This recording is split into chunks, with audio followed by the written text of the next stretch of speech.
Fala rapaziada, hoje a gente vai analisar um novo Don't Hug Me, I'm Scared. Eu já tinha planejado fazer um vídeo sobre os episódios mais curtos que tem aqui no YouTube e o roteiro tá todo lá escrito e pensado, mas eu acabei abandonando essa ideia mesmo com tudo roteirizado pra falar da série que tava desenvolvendo. E aqui estamos no futuro onde a série finalmente foi lançada. E agora a gente vai ver se isso aqui é realmente bom mesmo. Don't Hug Me, I'm Scared voltou e esse primeiro episódio começa com a habitual cantoria, só que dessa vez eles estão cantando sobre eles três, não fazendo uma crítica a nada, como se fosse uma abertura mesmo. E é só uma abertura. O Pato começa dizendo que eles precisam fazer alguma coisa. O cara vermelho olha na agenda e vê que ela não diz pra fazer nada. Mas o Pato insiste que tem que fazer algo e que não pode mais esperar e que esperar é chato. E aqui a gente já começa a entender do que esse primeiro episódio se trata. Only dull people think things are dull. Nesse papinho furado deles, uma mala acaba criando vida, uma mala que fala sobre trabalho. Pra quem já assistiu os episódios do canal do YouTube, sabe que todo episódio tem um personagem novo que representa meio que um professor, que ensina algumas coisas pra esses três personagens. A questão é que as lições que eles ensinam são sempre meio tortas e totalmente diferentes do que a realidade é. Eles sempre tentam pregar de uma forma não muito habitual. Por exemplo, esse professor do tempo aqui. Time went new and got old like history. Stuff from the past went into a mystery. An old man But died. look, a computer. Everything's cool. It's the future. O episódio continua e ela começa a vender que a vida do trabalho é maravilhosa e que lá eles podem fazer muitas coisas e serem o que quiserem ser. O Pato fica encantado com o trabalho, porque lá ele vai fazer muitas coisas, mas o cara vermelho diz que aquilo tudo parece ser bem estressante e não quer fazer nada. A questão aqui é que ou você trabalha ou você não tem café da manhã, como é mostrado no episódio. Só que quem come é a mala, porque só ela quem trabalhou. A série trabalha com vários desses simbolismos ao tempo todo. Logo após isso é mostrado um irmão da mala que aparenta ser mais novo, o Brandon desempregado. A mala faz de tudo pra mostrar como o irmão dele é inferior como um ser por não ser empregado como ele. Your hand all Are right? you gonna publish my novel? No. Then leave me alone! Aqui a gente encontra uma das primeiras contradições do episódio, onde houve trabalho, mas não houve recompensa pelo trabalho. Ou seja, o irmão dele é mais novo e ainda assim fez um trabalho intelectual e artístico, que foi o de escrever um livro. A questão é que mesmo assim ele é deixado de lado e subestimado pelo irmão, que o faz encenar como se fosse alguém mais velho e inferior. Quando a música acaba, eles se veem dentro de uma área industrial com operários nas linhas de produção e a mala simplesmente desaparece. Nesse momento eu comecei a pensar que essa mala é uma analogia para um empresário que contrata as pessoas, até porque eles se referem à mala como aqueles caras que têm um deles mesmos, ou seja, um homem de negócios que tem uma mala de negócios. O trabalho dessas pessoas é convencer as outras pessoas pelo jogo social de que trabalhar onde eles querem que elas trabalhem é bom. E por mais que eles tivessem apresentado várias vagas de emprego diferentes, falando que cada um deles poderia ser o que ele quisesse ser, os três acabaram indo para uma empresa comum trabalhar em uma linha de produção. É tipo quando a gente é criança, prometem várias coisas pra gente, a gente fala que quer virar astronauta e aí, pum, fábrica. Fora que eles acabam totalmente alienados porque nem sabem pra que serve aquele produto do qual estão fabricando. É tipo o mercado de trabalho te dizendo que você pode fazer o que você quiser, mas aí no final todo mundo acaba no mesmo lugar. We're making bits and parts. Although sometimes I feel a bit like the parts are making me.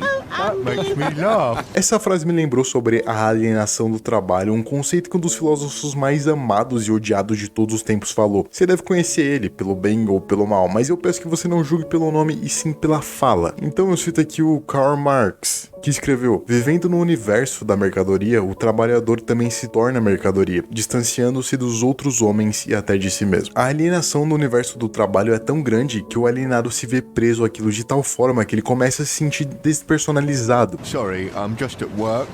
What? What are you doing? I'm making bits and parts, although sometimes I feel a bit like the bits and parts are making me. Good one.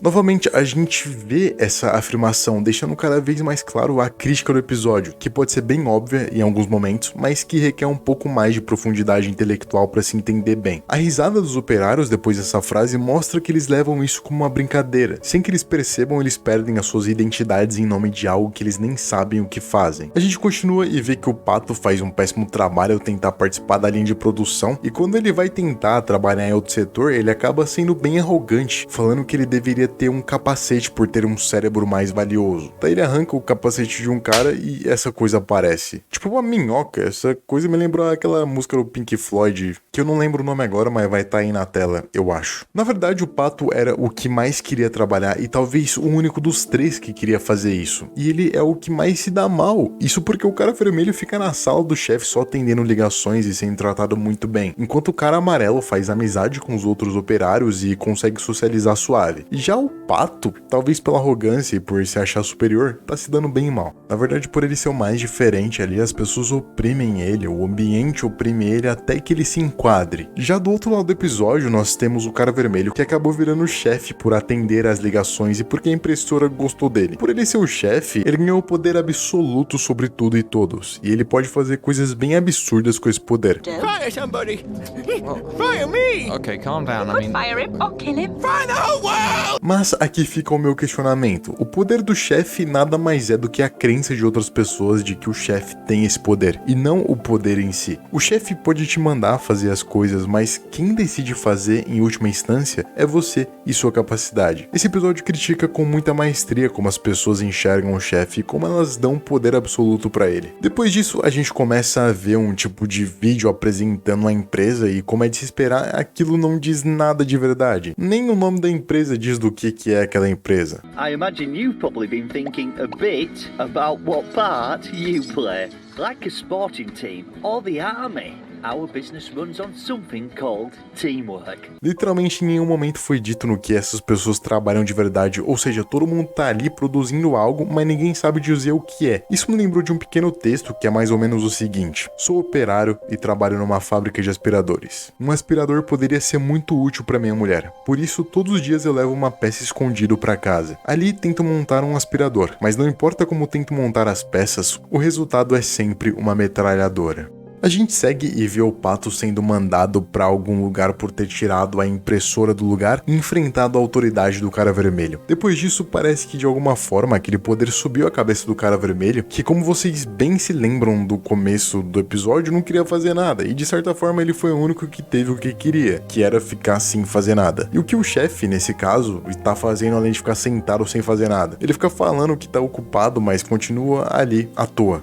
What do you think it means to have a job? Some people think it's just something you do between breakfast and dinner, but not me. Essa aqui é uma boa questão, tendo em vista que você que tá assistindo esse vídeo provavelmente não aceitaria fazer qualquer tipo de trabalho. Mas então, o que é o trabalho pra você? Muitos dos trabalhos do mundo real e atual perderam um sentido. Pelo menos na minha visão. Uma outra crítica desse episódio também é com relação ao chefe. O trabalho, da forma como ele é feito hoje em dia, não aliena só o operário, mas também o chefe, pelo menos o chefe do setor. Tipo, o cara vermelho só sabe falar que tá ocupado e que vai demitir as pessoas. O episódio segue e a gente vê o Pato no elevador, e ali é o Carehound, uma sala onde as pessoas vão pra conversar, como se fosse a psicóloga da empresa. Ali ele é incentivado a conversar sobre seus sentimentos, e quando ele fala que não tá estressado, uma brisa muito louca começa, como se ali ele estivesse passando por algum tipo de lavagem cerebral. Eu sinceramente não entendi muito bem essa parte, mas se você entendeu, deixei nos comentários. Eles falam de uns exercícios mentais que não tem sentido pra lidar com estresse, mas como aquilo não tava ajudando, o Pato foi fazer uma queixa, uma reclamação pro Carehound, mas ele acaba sendo engolido de uma tal forma que ele volta pro emprego totalmente renovado, como se tivesse sofrido uma lavagem cerebral. Ele volta enquadrado e até consegue socializar, mostrando mais uma vez uma personalidade que foi devorada pelo emprego. Por mais que fosse um chato, o Pato tinha uma personalidade só dele, e agora ele se tornou um como os outros.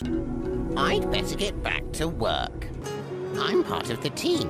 Quando ele volta a trabalhar, as pessoas ali estão fazendo uma pequena comemoração de aposentadoria para um empregado que ficou muito tempo naquela empresa. Logo em seguida vemos que esse empregado é o cara amarelo e que já se passaram 40 anos. Ele agora é velho e tem até uma família. E a sensação que o Pato tem nessa hora é como se ele estivesse percebendo o quanto tempo ele ficou ali dentro, preso naquele mesmo emprego, naquela mesma empresa. Ele obviamente vê que aquilo ali não tá certo e joga o panfleto da festa pra cima do cara amarelo. No que, por acidente, o cara amarelo enfia a mão na máquina e é decapitado na frente de todo mundo. This does make me appreciate not being in an accident. I feel so alive! alive, yeah? Isso aqui é uma fala horrível. É como se a morte das outras pessoas fizessem você se sentir sortudo por não ser com você. Mas tipo, uma hora vai ser. Não adianta fugir e nem comemorar. O Pato pede pra fazerem alguma coisa pra ajudar, mas o chefe que representa a empresa só conseguiu demitir ele. Quando o Pato pega o kit de socorro, ele vê que é a Mala lá do começo do episódio, e ela continua cantando sobre as profissões, até que tudo volta ao normal, exatamente como estava no começo do episódio. My hand.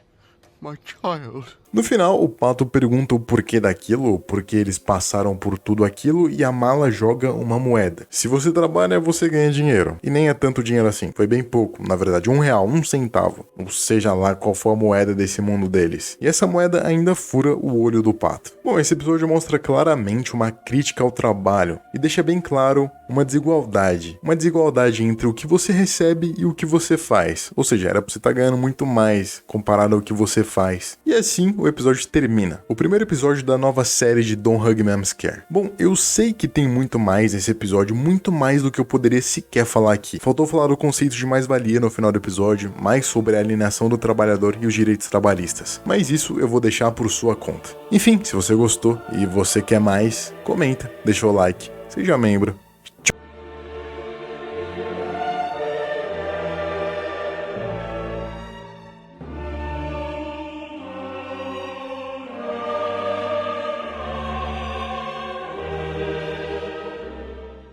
ハムレット R